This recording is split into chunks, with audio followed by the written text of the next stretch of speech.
Hello Internet, my name is Ayla Mabe, and today we are going to be taking a look at how to trick your friends into thinking you are better at the guitar than you actually are. And I'm of course putting that in quotations because, yeah, you might be tricking your friends. That was kind of a clickbait title. In actuality, you'll really be learning all that you need to take your wonderful open chords that most of us start with when we're first learning the guitar and add all sorts of embellishments and colors to them. So it could take something like this and turn it into something like this.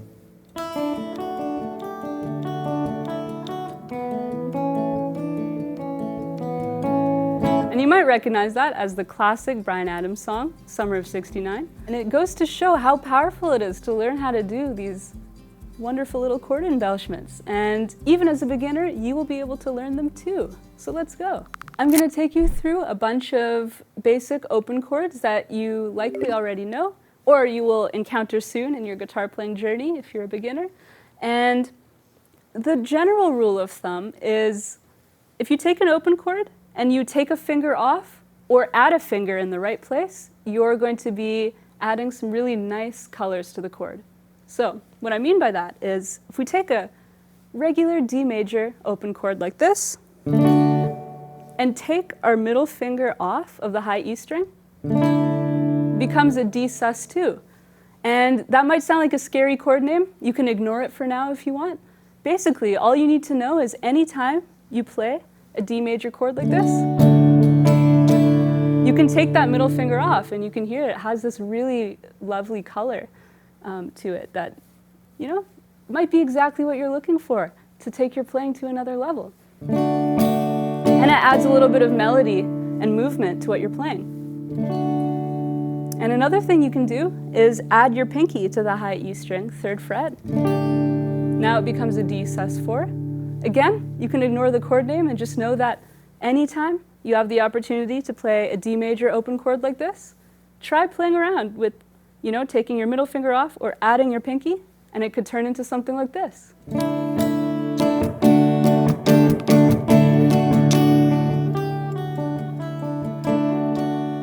And that was just from doing the 2 little tricks that I just told you a moment ago. Next, let's look at A major, because that's another great chord to know. In its most basic form, just like this. Again, we're going to take a finger off and see what happens. Let's take our 3rd finger off of the B string. Becomes an A sus2, which again is a color you could pretty much always add whenever you're playing your regular A major chord. And similar to the D major chord, we're going to add our pinky, this time to the 3rd fret of the B string. Sounds pretty cool, A sus4. So I'd highly recommend playing around with that. It's possible you've already noticed that that's exactly what happens in Summer of '69, where you're just going from a D major with those cool chord embellishments to an A major with those cool chord embellishments. And that's pretty much the majority of the song. Very cool, right? So the next chord we're going to look at is C major. And this time, when we move our fingers around a bit, it's going to turn into a slightly different type of chord than we've encountered so far in the video. And you can't always use this, you know, depending on the musical context. But, you know, before you learn music theory and everything, the best thing you can do is just use your ear. And if you find that some of these chord embellishments, like the one I'm about to show you, doesn't work in the particular musical context you're in, then that's okay, just don't use it. But this is actually a great way to build your ear and explore, right? So if you take your C major and take your 1st finger off, it becomes a C major 7, which is a very beautiful chord. And again, it works a lot of the time when you're playing C major to turn it into this beautiful, lovely C major 7. But again, you'll occasionally encounter situations where that doesn't work. But here's one that does always work, and that is adding your pinky to the 3rd fret of the B string. It becomes a C add 2. And this is something, again, you can always do when you're playing a C major. And I would highly recommend exploring both. So again, we've got our C major. Take your first finger off, it becomes a C major 7. And add your pinky to the B string, and it becomes a C add 2. And I just realized as I was playing it, this sounds a little bit like Dust in the Wind by Kansas. And so there's another song that utilizes these really nice chord embellishments.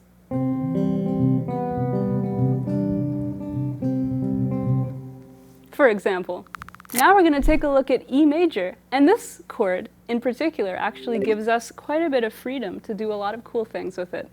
And first, we're just going to take a look at taking that 3rd finger off of the D string. It becomes an E7 chord. And similar to the C major 7 chord we just looked at, it doesn't always work to do this, but it's worth a try in the musical context that you're in.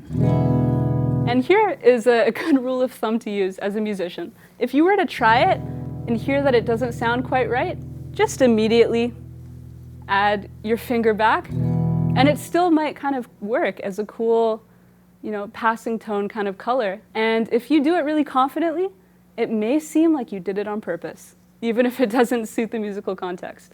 And I think, again, that's a really good idea to keep in mind as a musician, because sometimes things that you do, as a mistake can end up being some of the coolest things you do musically. And the only way you're going to find out whether or not something works is to explore and try. But here is the next thing you can do with an E major chord.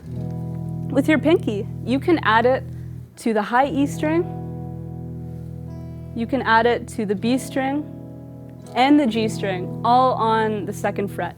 And you'll get all sorts of really nice colors that always work whenever you're playing an E major. And it becomes an E add 9, E add 6, or just an E6, and an E sus4, if you're interested in the official technical names. But long story short, just try moving your pinky around to a bunch of places, and you might really like the sound of it. Okay, so the last chord we're going to take a look at is our G major chord. And I know that there are usually 2 different ways that people learn this chord when they're first starting on the guitar. We'll look at both ways. For example, this 3-finger version, which is sometimes the first way that people learn. You could try just removing your 3rd finger from the high E string, and you'll end up with this really lovely chord here that sometimes sounds really nice. Now, if we were looking at our 4-finger chord like this, which is the way that I usually like playing the G major chord, just personally, you can take your pinky off of the high E string. But now, because your 3rd finger is here on the B string, you'll get a really nice crunchiness between, the B string and the E string. So that's why I personally really like playing the G chord this way, because you can do something like this. Just a nice little embellishment you can add. I think that sounds lovely. One thing I want to point out, just because I found that this really changed things for me in my playing. We've been doing a lot of adding and taking fingers off. And of course, that sounds really nice. But as you start to build your dexterity on the instrument, you may find that you'll be able to use hammer-ons and pull-offs and get really cool effects like this. Where, I'm doing the same thing essentially with my finger, where I'm, taking my 1st finger off. But instead of simply removing a finger, I'm actually doing a little hammer-on pull-off sort of thing. And again, that's kind of an advanced technique, but I just wanted to point that out as something to work towards. If you start getting more comfortable with hammer-ons and pull-offs, see what happens if you apply that to these chord embellishments. And it'll go a really long way. So now that we've looked at all of these nice little chord embellishments, the next time you're playing a song for your friends, or even just for yourself, instead of, just playing the chords the way you might normally,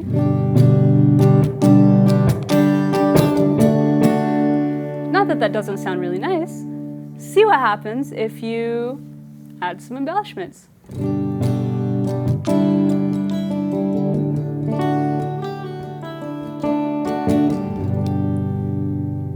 think it just adds a whole other layer of finesse and color to your playing, and it's a lot of fun. Anytime you learn a new chord, see what happens. If you take a finger off or add another, you might find that certain fingers you remove from the chord don't work so well. But the only way to try, the only way to find out is to try. So please leave a comment down below of any songs you can think of that use wonderful chord embellishments like this. Off the top of my head, I can think of a song by Boston, Led Zeppelin, Bon Jovi, just to, leave some hints for you. But of course, anything you think of would be awesome. I know I would love to know what you think of, so would the community. And anyways, I hope you have a great day, happy guitar playing, and take care. Bye.